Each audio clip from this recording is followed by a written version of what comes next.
ಬರ್ತಾ ಇರೋ ಮಾಹಿತಿ ಪ್ರಕಾರ ನಾಳೆ ಸಿದ್ದರಾಮಯ್ಯನವರು ಹೋಗ್ತಾರೆ ಅಂತ ಅವ್ರದ್ದೇನು ಟಿ ಪಿ ಇನ್ನೂ ಬಂದಿಲ್ಲ. ಸಿದ್ದರಾಮಯ್ಯನವರು ಹೋಗ್ತಾರೋ ಇಲ್ವೋ ಗೊತ್ತಿಲ್ಲ, ಬಟ್ ಮುಖ್ಯಮಂತ್ರಿಗಳು ದೆಹಲಿಗೆ ಹೋಗ್ತಾ ಇದ್ದಾರಂತೆ.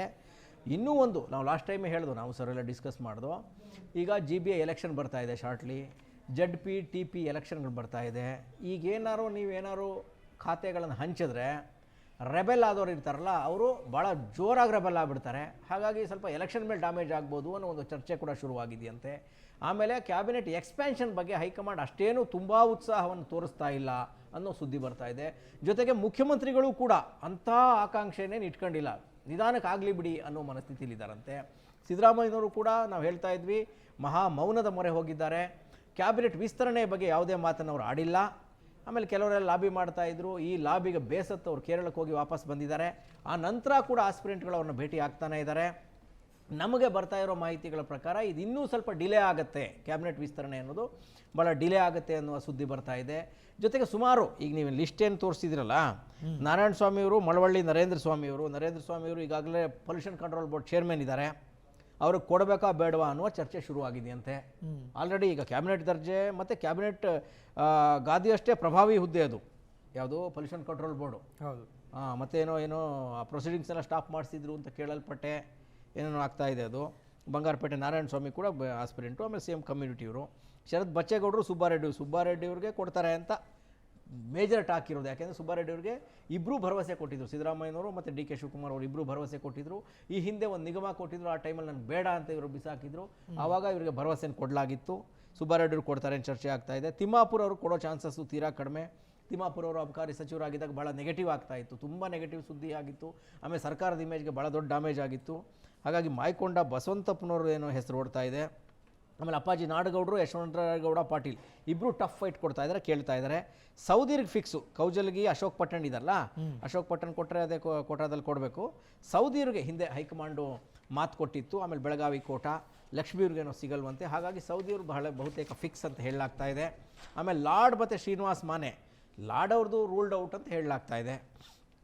ಅಜಯ್ ಸಿಂಗ್ ಅಥವಾ ಬಿ ಆರ್ ಪಾಟೀಲ್ ಮಚ್ ಏನೋ ಡಿಸೈರೇಬಲ್ ಅಂತ ಅನ್ಸುತ್ತೆ. ಲಾರ್ಡ್ ಅವ್ರಿಗೆಲ್ಲ ಕೊಟ್ಟಿದ್ದಾರೆ. ಆಮೇಲೆ ಬೇರೆ ಬೇರೆ ಜವಾಬ್ದಾರಿ ಕೊಟ್ಟರು, ಮಾಡೋ ಸ್ಥಿತಿಲಿದ್ದಾರೆ. ಪಕ್ಷದ ಜವಾಬ್ದಾರಿ ಕೊಟ್ಟರು, ನಿಭಾಯಿಸುವ ಶಕ್ತಿ ಅವ್ರಿಗಿದೆ. ಆಮೇಲೆ ಅವರು ಮಂತ್ರಿ ಆಗೋದಕ್ಕಿಂತ ಪಕ್ಷದಲ್ಲಿದ್ದರೆ ತುಂಬ ಆಕ್ಟಿವ್ ಆಗಿರ್ತಾರೆ, ಜೊತೆಗೆ ಪಕ್ಷಕ್ಕೆ ಸಹಾಯ ಆಗುತ್ತೆ. ಹಾಗಾಗಿ BR ಪಾಟೀಲ್ ಸೀನಿಯರ್ ಮೋಸ್ಟು, ತುಂಬ ಸಿಟ್ಟು, ಮೂಗಿನ ತುದಿಲಿ ಸಿಟ್ಟಿರ್ತದೆ. ಡೋಂಟ್ ಕೇರ್ ಮಾಸ್ಟರ್, ಯಾರಿಗೂ ಕೇರ್ ಮಾಡಲ್ಲ ಅವರು.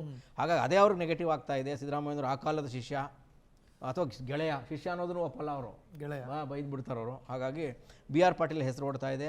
ಜಮೀರ್, ಸಲೀಂ, ಹ್ಯಾರಿಸ್ ಅವ್ರಿಗೆ BDA ಕೊಡ್ತಾರೆ. ಇನ್ನೂ ಅವ್ರಿಗೆ ಮಂತ್ರಿಗಿರಿ ಆಸೆ. ಕಂಡಲ್ಲಿ ಬ್ಯಾನರ್ಗಳು ಹಾಕಿಸಿ ಮುಖ್ಯಮಂತ್ರಿಗಳದ್ದು ಲಾಬಿ ಮಾಡ್ತಾನೆ ಇದ್ದಾರೆ. ಮೊನ್ನೆ ಭಾಳ ದೊಡ್ಡ ಫಂಕ್ಷನ್ ಮಾಡಿದ್ದಾರೆ ಹ್ಯಾರಿಸ್ ಅವರು. BDAನಲ್ಲಿ ಮಾಡೋಕ್ಕೆ ತುಂಬ ಕೆಲಸ ಇದೆ, ಸುಧಾರಣೆ ಮಾಡೋಕ್ಕೆ ತುಂಬ ಇದೆ. ಭ್ರಷ್ಟಾಚಾರ ಅನ್ನೋದು ಮೂಲೆಯಲ್ಲಿ ಏನೋ ಎಗ್ಗಿಲ್ಲದೆ ಏನೋ ನಡೀತಾ ಇದೆ. ಏನೋ ಮಣಿವಣ್ಣನವ್ರು ಕೆಲಸ ಮಾಡ್ತಾ ಇದ್ದಾರೆ, ಏನೋ ಆನ್ಲೈನ್ ಮಾಡಬೇಕು, ಏನೋ ಸೊಲ್ಯೂಷನ್ ಕಂಡುಹಿಡಬೇಕು, ಏನೋ ಜನರ ಸಮಸ್ಯೆಗಳು ಸಾಲ್ವ್ ಮಾಡಬೇಕು ಅಂತ ಟ್ರೈ ಮಾಡ್ತಾ ಇದ್ದಾರೆ. ಬಟ್ ಹ್ಯಾರಿಸ್ ಅವರು ಅದ್ರ ಬಗ್ಗೆ ಏನು ಮಾತಾಡ್ತಾ ಇಲ್ಲ. ಸಮ್ ಪ್ರಾಜೆಕ್ಟ್ಸ್ಗಳ ಬಗ್ಗೆ ಅವ್ರು ಮಾತಾಡ್ತಾ ಬರ್ತಾ ಇದ್ದಾರೆ. ಹ್ಯಾರಿಸ್ ಅವ್ರಿಗೆ ಮಿನಿಸ್ಟರ್ ಗಾದಿ ಸಿಗುತ್ತಾ. ಸಲೀಂ ಅಹಮದ್ ಭಾಳ ಇದು ಮಾಡ್ತಾ ಇದ್ದಾರೆ, ಜಮೀನ್ ಮಾಡ್ತಾ ಇದ್ದಾರೆ. ನಮ್ಮ ಇವರು ಶಿವಾಜಿನಗರ ರಿಜ್ವಾನ್ ಅರ್ಷದವ್ರು ಫೈಟ್ ಮಾಡ್ತಾರೆ. ತನ್ವೀರ್ ಸೇಠ್ ಅವರು ಭಾಳ ಬಲವಾಗಿ ಫೈಟ್ ಮಾಡ್ತಾ ಇದ್ದಾರೆ. ಹೇಳೋಕ್ಕಾಗಲ್ಲ, ಸಲೀಂ ಅವ್ರಿಗೆ ಲಾಟ್ರಿ ಹೊಡಿಬೋದು, ಹೇಳೋಕ್ಕಾಗಲ್ಲ. ಹ್ಯಾರಿಸ್ ಅವ್ರಿಗೆ ಆಲ್ರೆಡಿ ಇದೆ, ಅವ್ರಿಗೆ ಅಕಾಮಡೇಟ್ ಮಾಡಿದ್ದಾರೆ, ನೋಡಬೇಕು. ಆಮೇಲೆ ಪುಟ್ಟರಂಗ ಶೆಟ್ಟಿ ಮತ್ತು ಕೃಷ್ಣಮೂರ್ತಿ ನಡುವೆ ಫೈಟ್ ನಡೀತಾ ಇದೆಯಂತೆ. ಶಿವಲಿಂಗೇಗೌಡ, ಚದುರಾಯಸ್ವಾಮಿ, ಮಾಗಡಿ ಬಾಲಕೃಷ್ಣ ಅವರು ಈಗಾಗಲೇ ದೇವಸ್ಥಾನಗಳಿಗೆ ಹೋಗಿ ಅಬಕಾರಿ ಮಿನಿಸ್ಟರ್ ನಾನೇ ಅಂತ ಅವ್ರು ಹೇಳಿಲ್ಲ, ಅವರ ಕಾನ್ಸ್ಟಿಟ್ಯೂನ್ಸಿಲೆಲ್ಲ ಜನ ಮಾತಾಡ್ತಾ ಇದ್ದಾರೆ. ಚಂದ್ರರಾಯಸ್ವಾಮಿ ಅವರಿಗೆ ಫಸ್ಟ್ ಲಿಸ್ಟಲ್ಲೇ ಆಗಬೇಕಿತ್ತು, ಭಾಳ ದೊಡ್ಡ ಅನ್ಯಾಯ ಆಗಿದೆ ಅಂತ ಕಮ್ಯುನಿಟಿ ಜನ ಮಾತಾಡ್ತಾ ಇದ್ದಾರೆ. ಜೊತೆಗೆ ಏನೋ ಪರ್ಸ್ನಲ್ ವೈಯಕ್ತಿಕ ಯಾರೋ ಒಬ್ಬರು ಇಂಡಿವಿಜುವಲ್ ಕಾರಣಕ್ಕೋಸ್ಕರ ಅವ್ರದ್ದು ಲಿಸ್ಟು ಔಟ್ ಆಯಿತು ಅಂತ ಸುದ್ದಿ. ಶಿವಲಿಂಗೇಗೌಡರಂತೂ ಆ ಕಾಲದಿಂದ ಬ್ಯಾಟಿಂಗ್ ಮಾಡ್ಕೋತೇ ಬರ್ತಿದ್ದಾರೆ, ಇಬ್ಬರನ್ನು ಬ್ಯಾಲೆನ್ಸ್ ಮಾಡ್ಕೊಂಬಂದಿದ್ದಾರೆ. ಇಬ್ಬರಿಗೂ ಬೈದ್ರೆ ಈಗ ಏನಾರು ಆಗದೇ ಇದ್ದರೆ ಕೆಂಡಾಮಂದ್ರ ಆಗೋ ಚಾನ್ಸಸ್ ಇರ್ತದೆ. ರಾಗಿ ಶಿವಲಿಂಗೇಗೌಡರು, ಹೆಬ್ಬಾಳ್ಕರ್, ನಯನಾ ಮೋಟಮ್ಮ, ಆರತಿ ಕೃಷ್ಣ ಅವ್ರಿಗೆ ಹೆಬ್ಬಾಳ್ಕರ್ದು ರೂಲ್ಡ್ ಔಟ್ನಂತೆ ಸರ್. ನಯನಾ ಮೋಟಮ್ಮ ಯುವಕು, ಇನ್ನೊಂದು ನೋಡಿ ಹೆಸರು ಕೇಳಿ ಬಂತು, ಬಸವರಾಜ ಶಿವಗಂಗಾದು, ನಯನಾ ಮೋಟಮ್ಮ ಇವ್ರುಗಳದೆಲ್ಲ ಯುವ ಕೋಟಾದಲ್ಲಿ ಯೂತ್ ಕ್ಯಾಬಿನೆಟ್ ಮಾಡಬೇಕು ಅಂತ ಇವ್ರದ್ದು ಡಿಸ್ಕಷನ್ ಬಂದಿದೆಯಂತೆ. ಬಸವರಾಜ ಶಿವಗಂಗಾ ಏನೋ DK ಅವರ ಪರಮಾಪ್ತ. ಆ ಕಾಲದಲ್ಲೇ DK ಅವ್ರು ಆಗ್ತಾರಾ ಇಲ್ವಾ ಅನ್ನೋ ಪ್ರಶ್ನೆ ಹೇಳೋ ಟೈಮಲ್ಲೇ ಬಹಿರಂಗವಾಗಿ DK ಪರವಾಗಿ ಫೈಟ್ ಮಾಡಿ ಪಾಪ ಯಾವುದೇ ತ್ಯಾಗಕ್ಕೂ ರೆಡಿ ಅಂತ ಹೇಳ್ತಿದ್ದವರು ಬಸವರಾಜ ಶಿವಗಂಗಾ. ಅವ್ರ ಹೆಸರು ಚರ್ಚೆಯಲ್ಲಿದೆ ಅಂತ ಯಾರು ಹೇಳ್ತಾಯಿದ್ರು. ನಯನಾ ಮೋಟಮ್ಮ, ಆರತಿ ಕೃಷ್ಣಗೆ ಸಪ್ರೇಟ್ ಒಂದು ಇಲಾಖೆ ಮಾಡ್ತಾಯಿದ್ದೆ, ವಿದೇಶಾಂಗ ಏನೋ ಅನಿವಾಸಿ ಏನೋ ಆ ಥರ ಇಲಾಖೆ ಏನೋ ಮಾಡಿ, ಆದಿವಾಸಿ ಕನ್ನಡಿಗರ ಇಲಾಖೆ ಅಂತ ಮಾಡಿ, ಈಗ ಆಲ್ರೆಡಿ ಅವ್ರಿಗೂ ಕ್ಯಾಬಿನೆಟ್ ದರ್ಜೆ ಇದೆ, MLC ಇದ್ದಾರೆ, ಅದಕ್ಕೆ ಅವ್ರನ್ನ ಮಿನಿಸ್ಟರ್ ಮಾಡಬೇಕು ಅಂತ ಅದು ಒಳ್ಳೆಯ ಲಕ್ಷಣ. ಏನಾದ್ರು ಬೇರೆ ಬೇರೆ ಕೆಲಸಕ್ಕೆ ಹೆಲ್ಪ್ ಆಗ್ತದೆ. ಈಗಿನ ಮುಖ್ಯಮಂತ್ರಿಗಳು ಏನೋ ವಿಶ್ವವ್ಯಾಪಿ ತಮ್ಮ ಸಂಪರ್ಕವನ್ನು ಇಟ್ಕೊಂಡಿರೋರು, ಹಾಗಾಗಿ ಇಂಥ ಒಂದು ಇಲಾಖೆ ಆದರೆ ಅವ್ರಿಗೂ ಹೆಲ್ಪ್ ಆಗ್ಬೋದು, ಅವ್ರು ಪರ್ಸ್ನಲಾಗೂ ಹೆಲ್ಪ್ ಆಗ್ಬೋದು. ಇನ್ನು ತಿಪ್ಟೂರು ಷಡಾಕ್ಷರಿ ಮತ್ತು KN ರಾಜಣ್ಣ ಅಥವಾ MLC ರಾಜೇಂದ್ರ ಅವ್ರ ಹೆಸರು ನಿನ್ನೆ ಇವತ್ತಿಂದ ಕೇಳಿ ಬರ್ತಾ ಇದೆ, ಷಡಕ್ಷರ ಹೆಸರು ಕೇಳಿ ಬರ್ತಾ ಇದೆ. ಆಮೇಲೆ ಜಯಚಂದ್ರ ಅವರು ಆವಾಗ ತುಮಕೂರು ಕೋಟ ಬಂದರೆ ಜಯಚಂದ್ರ ಅವ್ರ ಹೆಸರು ಟಾಪಲ್ಲಿದೆ. ಈಗ ಮತ್ತೆ ಅವ್ರನ್ನ ದೆಹಲಿ ಪ್ರತಿನಿಧಿ ಮಾಡಿದ್ದಾರೆ. ಹಾಗಾಗಿ ಅದನ್ನೇನೋ ಇಬ್ಬರು ಮಾಡಿದ್ದಾರೆ ದೆಹಲಿ ಪ್ರತಿನಿಧಿ, ಅವರು ತುಂಬ ದೊಡ್ಡ ಮಟ್ಟದಲ್ಲಿ ಲಾಬಿ ಮಾಡ್ತಾ ಇದ್ದಾರೆ. ನೋಡ್ಬೇಕು ತುಮಕೂರು ಕೋಟಾದಲ್ಲಿ ಯಾರಿಗಾಗಿ, ಷಡಕ್ಷರಿಗಾಗುತ್ತಾ, ರಾಜಣ್ಣವ್ರಿಗಾಗುತ್ತಾ, ರಾಜಣ್ಣವ್ರ ಮಗವ್ರನ್ನ ಅಕಾಮಿಡೇಟ್ ಮಾಡ್ತಾರಾ, ಜಯಚಂದ್ರ ಅವ್ರಿಗೆ ಕೊಡ್ತಾರಾ, ಏನು ಮಾಡ್ತಾರೆ ಅಂತ ನೋಡಬೇಕು. ಇನ್ನು ಕಂಪ್ಲಿ ಗಣೇಶು, ನಾಗೇಂದ್ರ, ರಘುಮೂರ್ತಿ ಇವ್ರ ಮಧ್ಯೆ ಫೈಟ್ ನಡೀತಾ ಇದೆ ಅಂತ ಸುದ್ದಿ ಬರ್ತಾ ಇದೆ. ರಾಘವೇಂದ್ರ ಹಿಟ್ನಾಳ್ ಮತ್ತು ಶಿವಣ್ಣವ್ರು ಇಬ್ಬರು ಕುರುಬ ಸಮುದಾಯದವರಲ್ವ ಸರ್? ಕುರುಬ ಸಮುದಾಯ ರೇವಣ್ಣವ್ರು ಬೇರೆ ಆಸ್ಪಿರೆಂಟ್ ಇದ್ದಾರಲ್ಲ, ರೇವಣ್ಣ, ಇನ್ನೂ ಸುಮಾರು ಜನ ಇದ್ದಾರೆ. ಹಾಗಾಗಿ ಕುರುಬ ಸಮುದಾಯನ ಸಮಾಧಾನ ಮಾಡೋಕ್ಕೆ ಇನ್ನೂ 2 ಕೊಟ್ಟರೆ, ಈಗ ಆಲ್ರೆಡಿ 2 ಇದ್ದಾರಲ್ಲ, ಭೈರತಿಯವ್ರು ಇದ್ದಾರೆ, ಯತೀಂದ್ರ ಅವರಿದ್ದಾರೆ. ಇನ್ನೂ ಇಬ್ಬರನ್ನು ಕೊಟ್ಟರೂ ಆಶ್ಚರ್ಯ ಇಲ್ಲ. ಯಾಕೆಂದರೆ ಈಗ ಮುಖ್ಯಮಂತ್ರಿಗಳಿಗೆ ಕುರುಬ ಸಮುದಾಯದ ಪ್ರೀತಿ ವಿಶ್ವಾಸ ಗಳಿಸುವ ಅಗತ್ಯ ಇದೆ. ಮೊದಲನೇ ದಿನ ಸಿದ್ದರಾಮಯ್ಯನವ್ರ ಪಾದ ಮುಟ್ಟಿ ನಮಸ್ಕಾರ ಮಾಡಿದ್ರು.